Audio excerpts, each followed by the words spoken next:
My gosh. Look at Everly on your phone.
Present. Hello. You all hear me? Yes. Oh, perfect. Good. Thank you, David. I see this is Lauren Kirsch. How are you doing? It's so funny. The original computer we bought for her was a Mac. We bought my wife a Mac, and her name still appears as Lauren's computer. So indelibly. Is this a virtual meeting? Yes. I guess I could take off my video. You could see my name. Oh yeah. You're good. You can stay in your pajamas. Oh no, I'm not in pajamas. Okay, so I can take my video off then, right? Okay, I will take my video I don't know. off. We'll see. Hi, this is Casey. Yes, you can take your video off. Okay, it's off. Okay, good. Thank you, Casey. Yeah, just since so many of us don't have water, haven't showered. So you can actually smell me from there? At least you put on a tie. You're doing better than some of us. Right? I was impressed to see you. Are you working today, David? I am working for the state of Texas, yes. All right. Yes. No, I actually, we were out of the house. We lost power on Sunday, and I thought we are just beginning this thing, and so we came into the office, and we went back yesterday. Power was back, but then our pipes broke, so then we had to turn off the water. So I brought my suit because I'm going to go to church on Sunday, but we're staying here. We're in sleeping bags and mattresses, air Oh, mattresses and stuff. wow. So Julie and I, the kids are having issues of their own in Norman and Abilene and College Station. But anyway, it's all good. Ugh, We'll get through this. yes. Yeah, Dallas has had it really bad. Man, I feel sorry for you guys. It Dr. didn't Carey, seem like Yes, roll ma'am. call. Yes, I can do roll call. Okay, great. And for and we'll have you do the votes too. Read roll for the votes if that's okay with you. Yes, that is fine. Yes. Okay, great. Yep.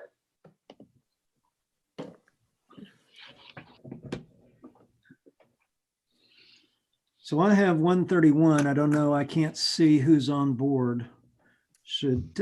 Casey, if you could let me know when it looks like we have a quorum. Yeah, let me text. Let me ask Chris if we have everybody.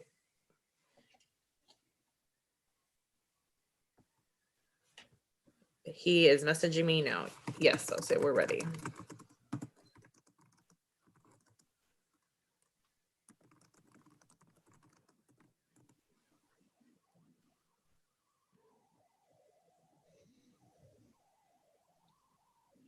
Can y'all tell me where to get a copy of this emergency rule?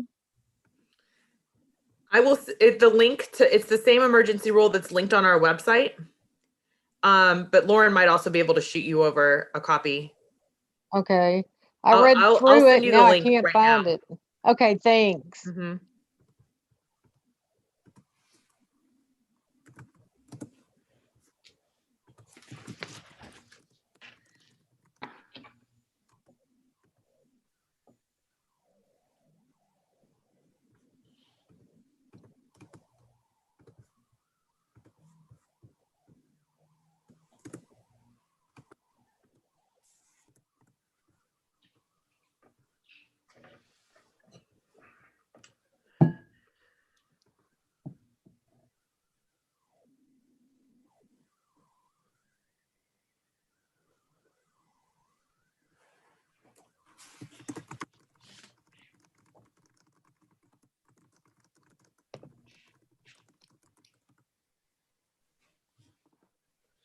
All right, it looks like we're about to take the meeting live, Okay. and then we'll call roll to make sure we have a quorum at least. But I think it looks like most of our board members are on. Perfect. Perfect.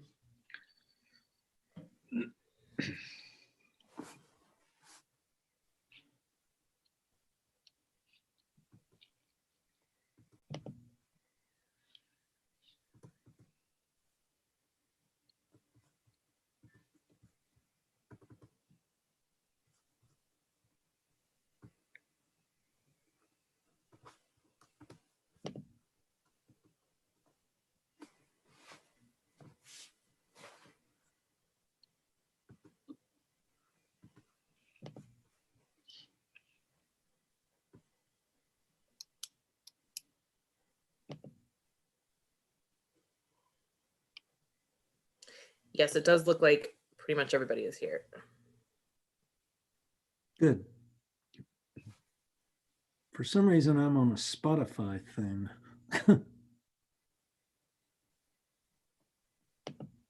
Don't start singing. Okay.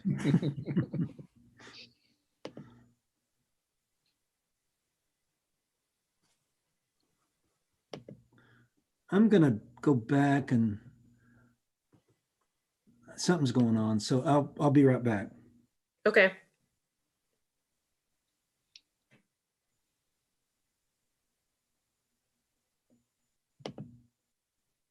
Are you there? Can anybody hear me? Yes, we can Yeah. hear you. Okay. I think we're good to go. Okay. Chris, are you If I can hear you, I'm good. So, well, very good. Well, let me, this is Dr. David Tillman, called the February 19th, 2021 board meeting, emergency board meeting of the Texas State Board of Dental Examiners will now come to order. And I have 1:35 p.m. This is Dr. Tillman again. If you could listen, if you're listening to the meeting on a secondary device, computer, tablet, please mute it until your time to speak. And then as you enter the conversation, we'll just have to be graceful in this. Enter with your name as well when you're voting. If you could enter with your name, so we'll have your name on record and your vote. To make sure that we have a proper count. And I'll also ask as we're getting the motions and the seconds to the motions, I'll repeat the names of the board members as we do that, so that we can keep this meeting kind of in order. Let me go ahead and read the mission of the Texas State Board of Dental Examiners. The mission of the Texas State Board of Dental Examiners is to protect the public health and safety and promote high quality and safe dental care by providing enforcement, licensing, peer assistance, and related information services to licensees and their patients. Roll call. Dr. Kirsch, could you give us a roll call to confirm that we have a quorum present? Yes, sir, Dr. Tillman. So Dr. David Tillman, Here. Dr. George Kirch, present. Miss Lois Palermo, Present. Dr. Brian Henderson, Present. Dr. David Yu.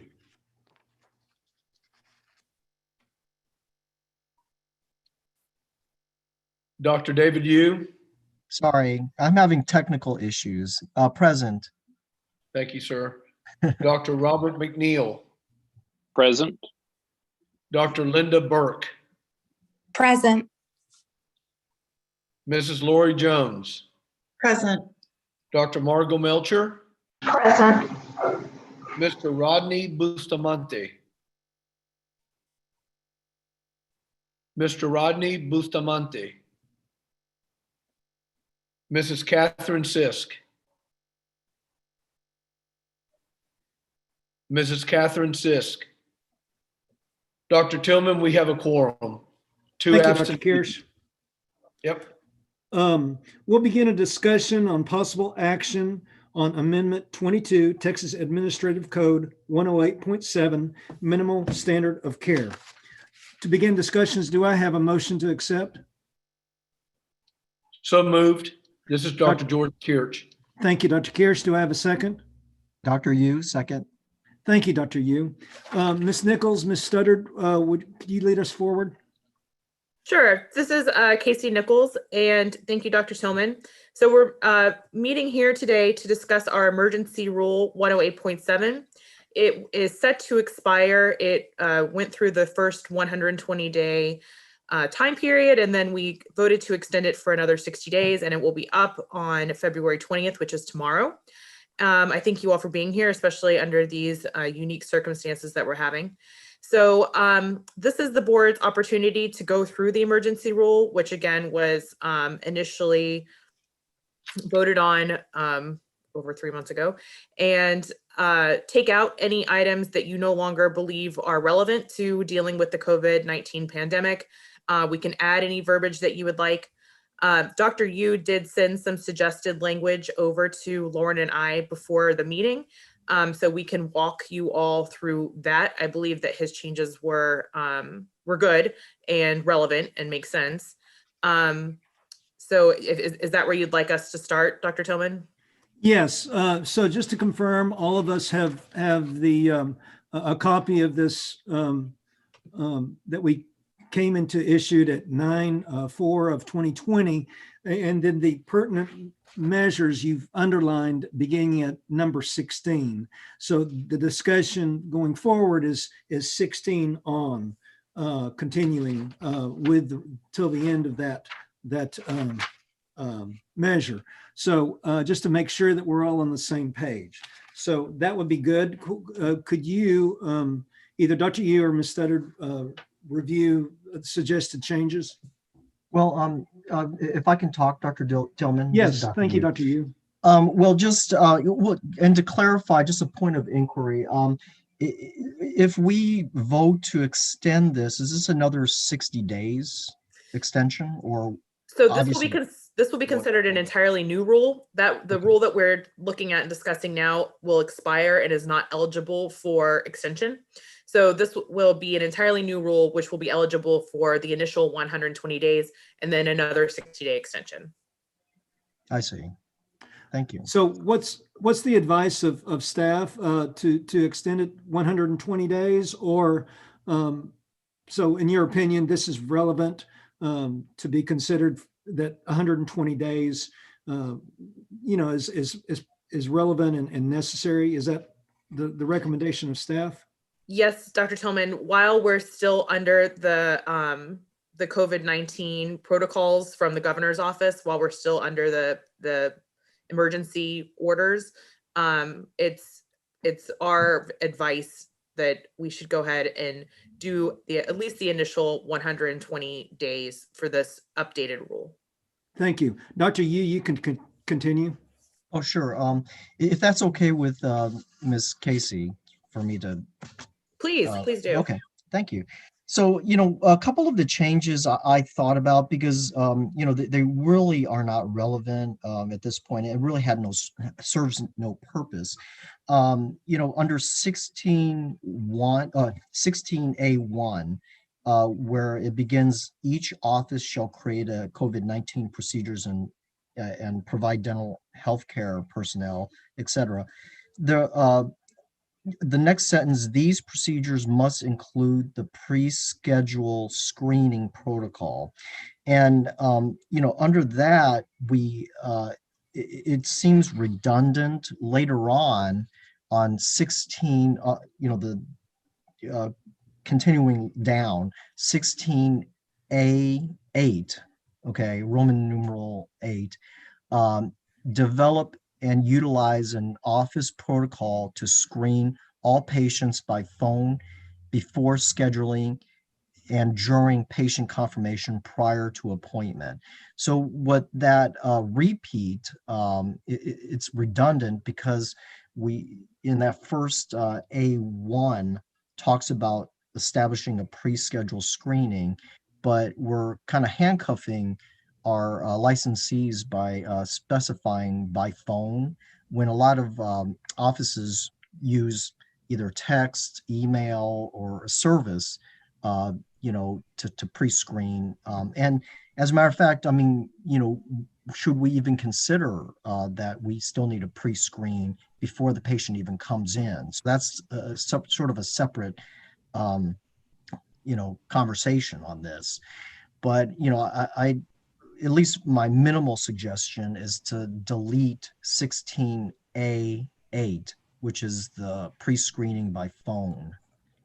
So thank you, Dr. Yu. We have had a motion to accept this into the Texas Register, and this is an amendment to that, which is to strike 16A Roman numeral 8. So I have a motion on the floor. Do I have a second? McNeil, second. Thank you. Any discussion? McNeil in the queue. Yes, sir. Continue. Hey, this is a question for Dr. Yu. Is this the only change that you're advising? Oh, no. I didn't know if we wanted to take one at a time, one line item at a time, Gotcha. And that answers the question. And then from my standpoint, unless we're going to make substantial changes, from where I'm sitting, either we get rid of all these measures that we've enacted due to COVID to put things back to how they were beforehand, which we're still in the COVID pandemic, and that doesn't seem to be an appropriate thing. Or I'd kind of like to hear all of what Dr. Yu is talking about. Otherwise, if it's sort of minor, and not that what you said is reasonable, Dr. Yu, but I think I would want to see a real big substantial reason to change anything versus we just make things more confusing for our licensees to follow things, because now they got to keep up with another rule change. I agree with that, Dr. McNeil. I was going to say, let's just go through the changes and then make one final vote on it. Well, I only have one more change. Yeah. So Dr. McNeil, I would consider your recommendation in order. So Dr. Yu, you can continue. Okay, so the next, my next recommendation is under 16A, Roman numeral 3. I don't see the purpose of that because we already have what it says is dental health care providers who are of older age, have pre-existing medical, et cetera. We're asking dental health care providers to, prioritize those patients that supposedly have COVID, away from those patients that have COVID and then we're seeing. And it doesn't make sense with that because we're pre-screening them anyway as part of the rule. And Right. when they come into the office, they have to be, answering a sort of the questionnaire and taking temperature and all that. And to me, that seems redundant, and it kind of, that section really to me serves no purpose. Very good. Thank you, Dr. Yu. So I will take it, if it's acceptable to Dr. McNeil, that Dr. this is an Tillman? amendment Doc- to both Dr. Tillman? strike. I'm sorry? Dr. Tillman, I'm sorry, it's Dr. Kirch. Can I? Yes. While we're in the same area, Yes, sir. I noted a change as well on 16A6, which is Okay. the remove magazines, reading materials, toys, and other objects that may be touched by others. What we have learned from COVID is really not through contact. And in fact, I was on the CDC guidelines this morning to verify that, and it's really cough droplets and sneezing droplets. In fact, last week I had to take my aunt to Methodist Hospital, and they had all their magazines out. I've been in several physicians' offices where they had their magazines out. I don't know that we need to do that any longer since we all are really washing our hands carefully. Patients sit in chairs and touch the chairs. There's no difference between touching a chair and touching a magazine. So I think we can strike that out as well if y'all agree. I don't know how. So we have, thank you, Dr. Kirsch. We have motions to strike 16A3, 16A6, and 16A8. Any other recommendations? Dr. Tillman, this is Casey. Casey, I thank think you. I think Dr. Melcher initially had some concerns about the pre-procedure rinse. So I'd like to hear from her if she would like to speak on that. Thank you, Ms. Nichols. Dr. Melcher, are you with us? Yes, Dr. Tillman, thank you. And thank you, Casey, for bringing that up. I just wanted to, I know in our verbiage right now, it states that they, I think we said, I'm looking for it, says should perform a pre-procedural rinse if medically safe. So again, I think it just sort of leaves it open for interpretation. I don't know if how other practitioners are doing this right now. I can just tell you from an academic standpoint, we are having patients rinse with hydrogen peroxide. But I just sort of wanted some discussion from fellow board members, see what their thoughts are on this. Thank you, Dr. Melcher. And you're referring to 16C, Roman numeral 1. Correct. Patients should perform a pre-procedure rinse If medically safe. Yes, thank you. So your suggestion, Dr. Melcher, is to strike this, or what is your recommendation? I just wanted some discussion just to see what the consensus was, how the other practitioners are doing this. Okay. Thank you. This is Dr. Kirch in the queue, and we do have all our patients, dental patients and hygiene patients, pre-rinse before they get in the chair.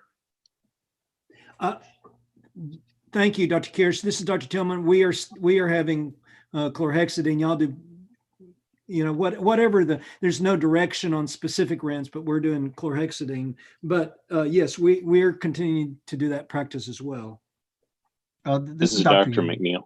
Oh, Dr. McNeil, go ahead. Yeah, I'd like Dr. Yu to go first, and I'll go after him. oh, Dr. Yu, thank you. what a gentleman. Thank you, Dr. McNeil. So, I want to remind everyone that the actual rule says should perform a pre-procedural rinse. And it's, there's not a lot of great science to show whether it is even effective. But I guess I'm okay with it simply because it should and it's not must. But again, I'm either way on that. Thank you, Dr. Yu. Dr. McNeil. I wanted to go after Dr. Yu so I could disagree with him, but I agree with what you said there, Dr. Yu. The science, we really don't have great science on this.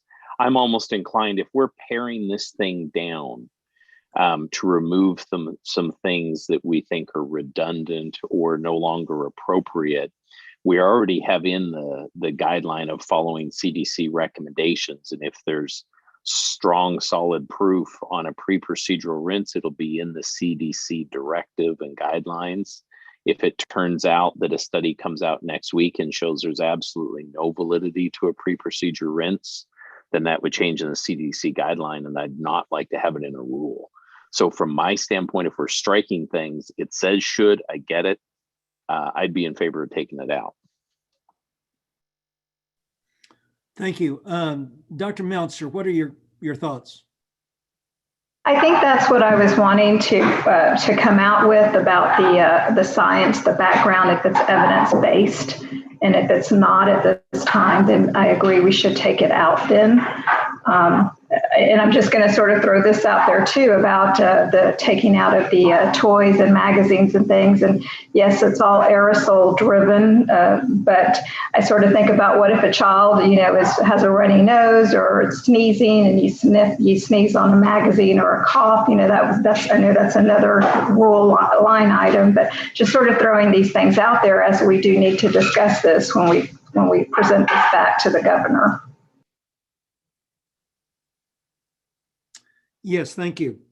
Any other observations or recommendations from the board concerning? Dr. Tillman, this is Dr. Kirsch. I've got one Yes, more. Dr. Kirsch.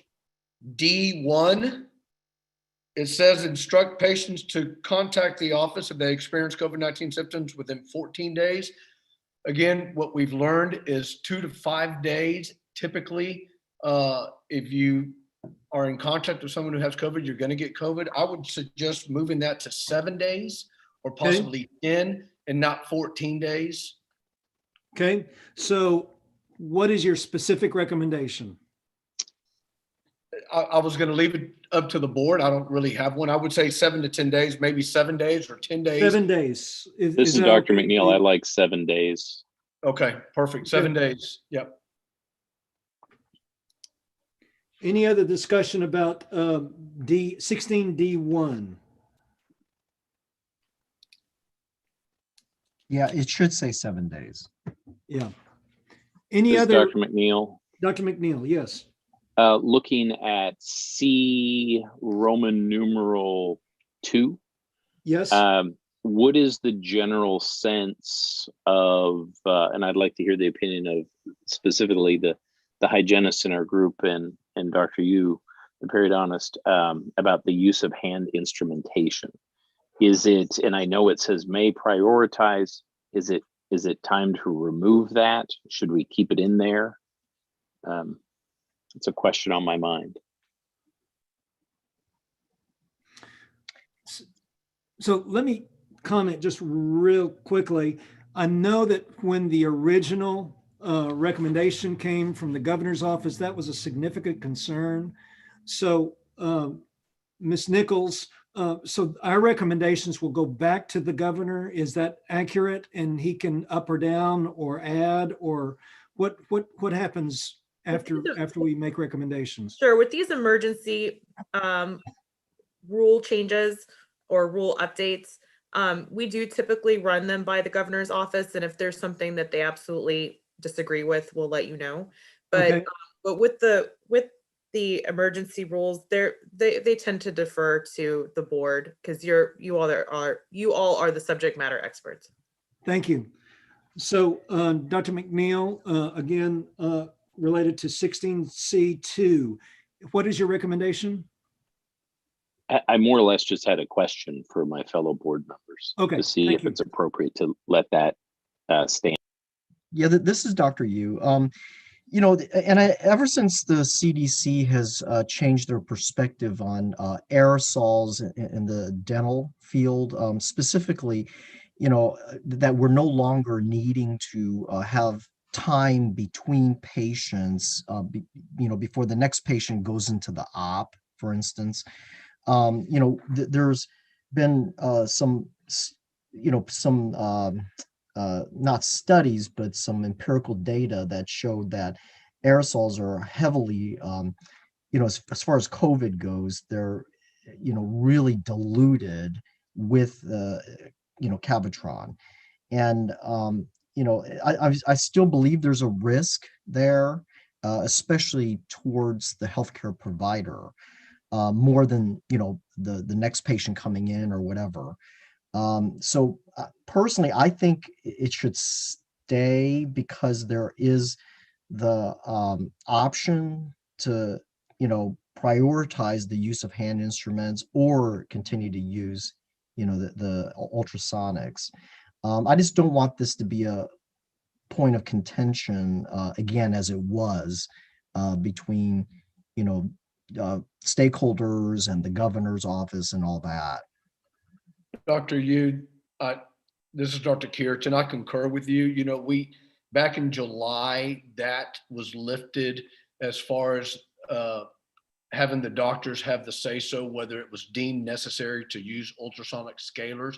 And I'm okay with leaving that in the way it is, because that's still up to the doctor's discretion whether the patient needs that form of treatment or not.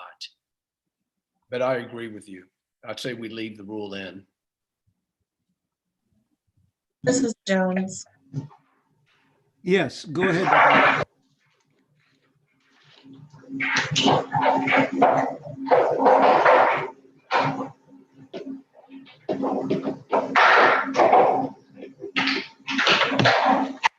Dr. Tillman, did you say Dr. Melcher or Jones? I thought I heard Dr. Melcher. Is it Ms. Jones? Yes, I was Okay, just I'm sorry, continue. No, you're fine. I was just going to say that I concur with that as well. I am a strong proponent, though, that we have the option to still use an ultrasonic, not removing that option completely, but having both in there. And I think it is still in line with the CDC guidelines from what I was reading earlier today. Very good. So any other provisions that we need to consider? David, I've got one more. It's Dr. Kirch. Dr. Kirch. Excuse me, Dr. Kirsch, can I just respond on that particular one? Thank you. Sure, Dr. Melcher, go ahead. Thank you. I echo with my fellow colleagues, but I did want to say, I know Dr. Yu stated the use of the ultrasonic as deemed by the DDS, but I also think we should also allow that for the RDH, because that individual is more than likely going to see the patient first. Thank you, Dr. Melcher. This rule, as it's written, does not specify doctor or RDH or hygienist. Okay, great. I know it has the dental health care provider. I just wanted to make that just known that it's perfect. Either one. Thank you. Thank you, Dr. Melcher. Dr. Kirsch. Yes, going to A10. Notify patients that they may not bring a companion to their appointment. Are y'all okay with that? Should we lift that? If a patient has to bring their child with them because that's the only way they can come in and see the dentist, they may not be able to because of that rule. I don't know how y'all feel about that. So Dr. Kirsch, I like the possibility of striking that first sentence. Okay. I do like the second sentence that the companion should be screened as well, if there's a companion. I totally agree. Ms. McNeil, I agree with what you're talking about as well. Makes a lot of sense. Keep the second sentence. This is Dr. Burke. Thank you, Dr. Burke. Hi. One thing I wanted to say, I'm actually happy with the way that's written, because I do think we need to kind of control a little bit the number of people in a dental office, but we do specify that it's an example for pediatric patients, special needs patients, and elderly patients. I mean, we do say that.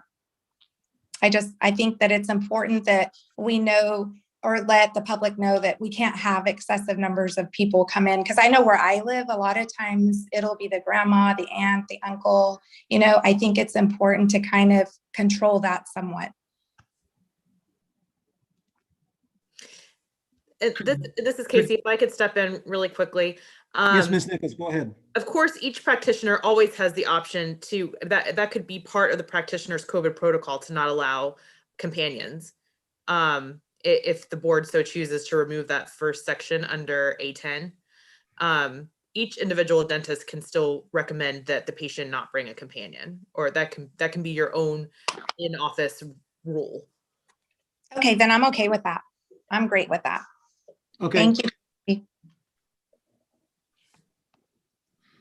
Any other discussion related to 16A10? Any other discussion items, board? Palermo, I do have one discussion on A8. I really don't want to totally get rid of that entire sentence because, sorry, Dr. Yu, we are an older practice, and to have the patient for the first time be asked any of those things when they come in the office, I don't really think that that should be the first place we ask if they have any of the symptoms of COVID. I can understand the not before, I mean, while you're scheduling the patient, but I do think they should be asked during the patient confirmation prior to the appointment at least, because at least you'll know the day before that either they had symptoms or they didn't. And in my particular practice, we don't use texts or anything else. So I would like to see that part stay in there. Dr. Yu? Well, I agree with your concerns on that. I just felt like it was a little bit redundant because the 16A1 already has pre-scheduled screening as a must. And you know, this kind of reiterates it, but specifies, you know, a phone call only. So where I think most of us actually use some sort of, you know, email or text or, you know, robocalls or whatever, you know. So, you know, I didn't want to shackle the licensees on that, the dentists on that. Thank you, Dr. Yu. Ms. Palermo, any thoughts? Well, I don't think it shackles the dentist because they're usually not the one confirming appointments. But like I said, I would rather have the patient ask those questions before they come in the office for their appointment. And like I said, I know there have to be more than just my office that doesn't use email and texting or anything like that. We still have written schedules. So, and I know there are a lot of people still that don't have computers in their office necessarily, or they only use them to a minimum expense. And if it's not spelled out in the way that it is, then a lot of offices won't be doing it at all. Sometimes things have to be perfectly clear and written out in order for everybody to understand what you're asking for.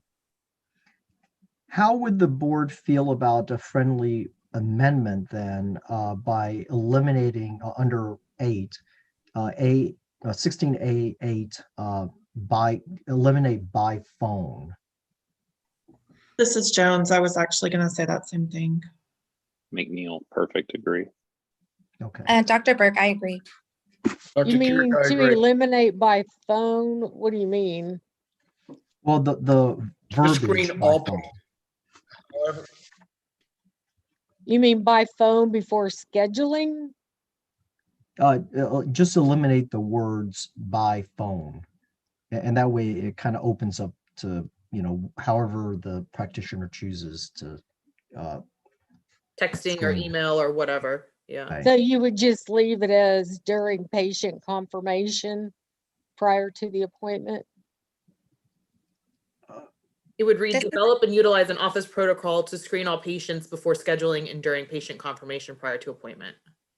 Well, I don't think we need to do before scheduling. Sometimes those are, well, either way.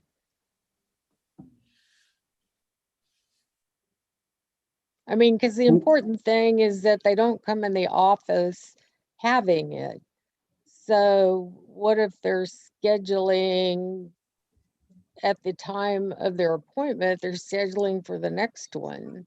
I just, How about a friendly amendment, instead of and, change it to or, before scheduling or during patient confirmation prior to appointment. That would work.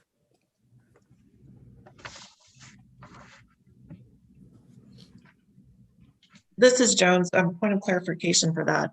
To me, then that would read that they could choose, oh, do I want to confirm this before I schedule them initially or when I confirm it? I wouldn't think the or would be prudent in that case. I know, I'm thinking that it just needs to be during the patient confirmation prior to the appointment. So, Ms. Palermo, you're suggesting strike beginning by phone before scheduling and strike Yes. those words. Yes. Dr. Yu, how does that sound? I think that actually makes sense because, when you schedule, you're doing it way before they actually come in a lot of times. And by then it's not relevant. So Yeah, and then you don't would have, agree. then you don't have by phone during patient confirmation prior to the appointment. Right. And you can do it however. Mrs. Jones, Thank we you. still cover that pre-schedule screening protocol back in A1, 16A1. That is correct. So this would just be the confirmation protocol. Do you understand, Ms. Palermo?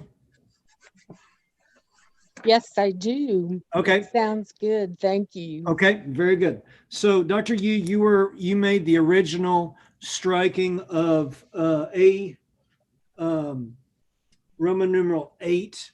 So, do you accept this as a friendly amendment to your recommendation related to Yes. A8? And just to review, we're keeping that 16A8 and removing, quote, by phone before scheduling and. That's correct. Okay. Do you accept that? Yes, sir. Perfect, perfect. Okay, anything else?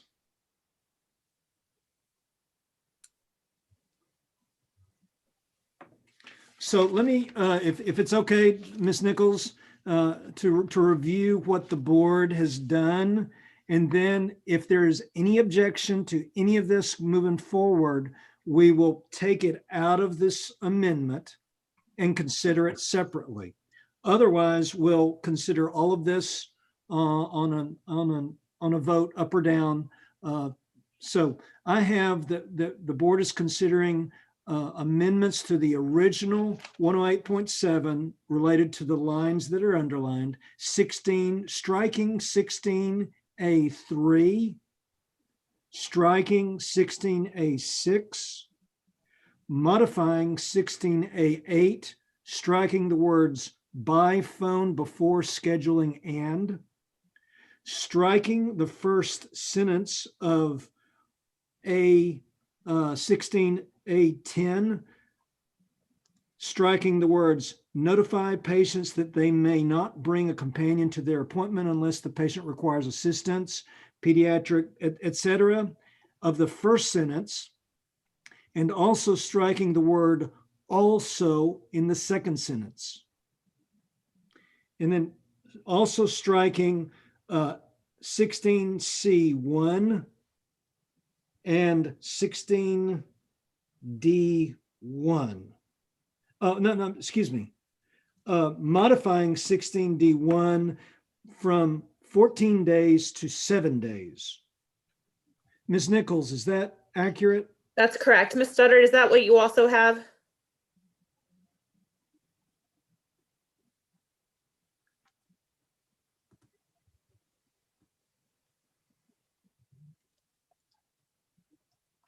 Oh, I don't know that she's able to. Okay, so Dr. Yu, is that acceptable? You made the motion, and then also Dr. McNeil, you seconded the motion. Are these changes acceptable to y'all?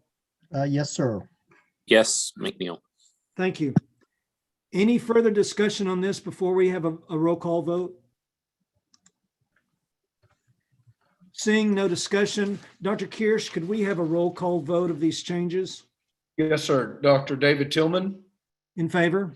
Dr. George Kirch, in favor. Miss Lois Palermo, In favor? Dr. Brian Henderson, Or, Dr. Brian Henderson, or, Dr. David Yu, In favor. Dr. Robert McNeil, In favor. Dr. Linda Burke, In favor. Mrs. Lori Jones, In favor. Dr. Margot Melcher, Or, Bustamante, and Mrs. Catherine Sisk. We have a unanimous vote with 2 absentees. Thank you, Dr. Kirsch. Thank you, board. And Dr. Tillman, can I add one extra item if you don't mind quickly? Please. So this rule will be in effect for 120 days, and staff would respectfully request that once this rule is up for those 120 days, that we would be allowed to extend it for an additional 60 days, should we still be under the same pandemic, so that we don't have to meet. But if you would rather meet after 120 days, we can do that too. Any have- discussion on those last 2 points? This is McNeil. Yes, sir. I'm agreeable to what Ms. Nichols is asking for. So I apologize, but what I think these are 2 significant stipulations. So we're going to consider Ms. Nichols' second recommendations, 120 days, and then the extension as a separate amendment, and just need to have a separate vote. I apologize, but I think that would be best. I agree. So any further discussion on this? this is Dr. Melcher. Yes, Dr. Melcher. Respectfully, I understand the request, but since we're still not sure how the pandemic is, it's going, we're hopeful and praying that it will, be on the decline. But I wonder if maybe we should reassess again after the 120, just to see where we're at. Thank you. Any further discussion related to Dr. Melcher's recommendation? Is it Dr. Melcher's McNeil? recommendation? Or is it Ms. Nichols' recommendation? Ms. Nichols' recommendation was to automatically extend, and Dr. Melcher's recommendation is to reconsider as a board at the 120 days. Is that accurate?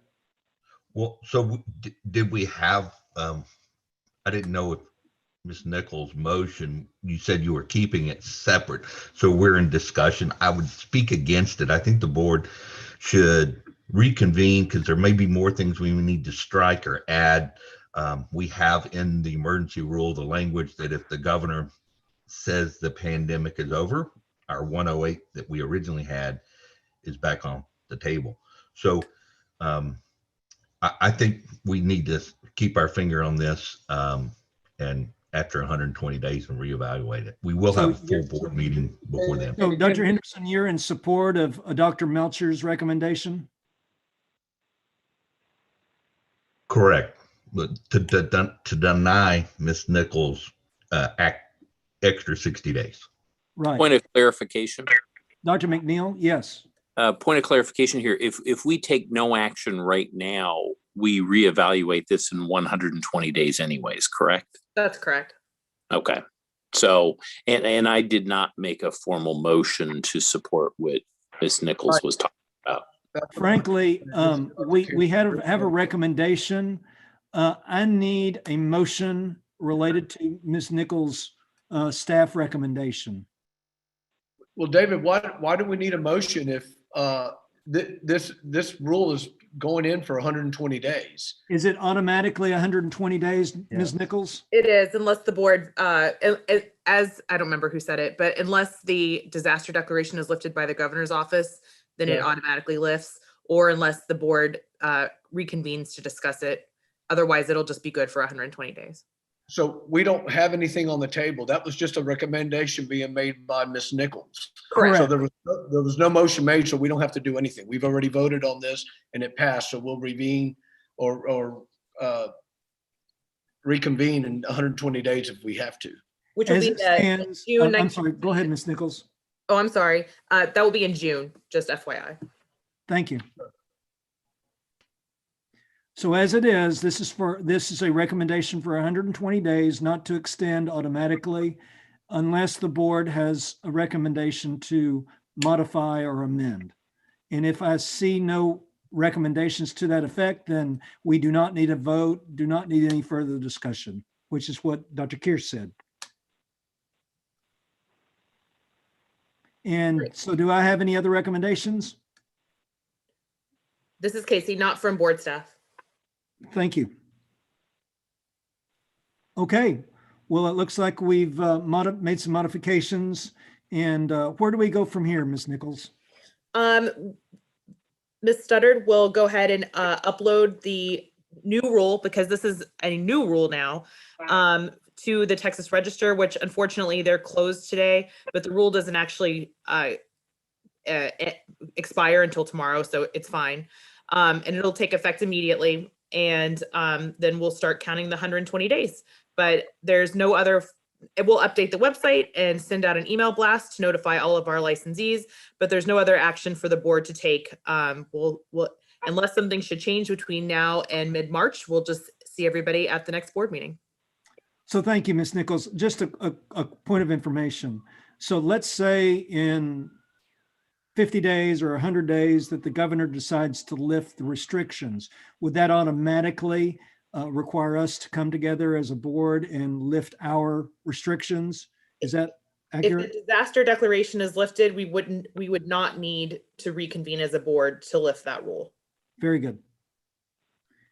Okay, thank you, board. And again, thank you for pulling away under these unusual circumstances that we find ourselves in, both related to COVID as well as the freeze that we've had. Any further discussion or items from the board? I know that we do have Mr. Matthews. Do we have some public comment?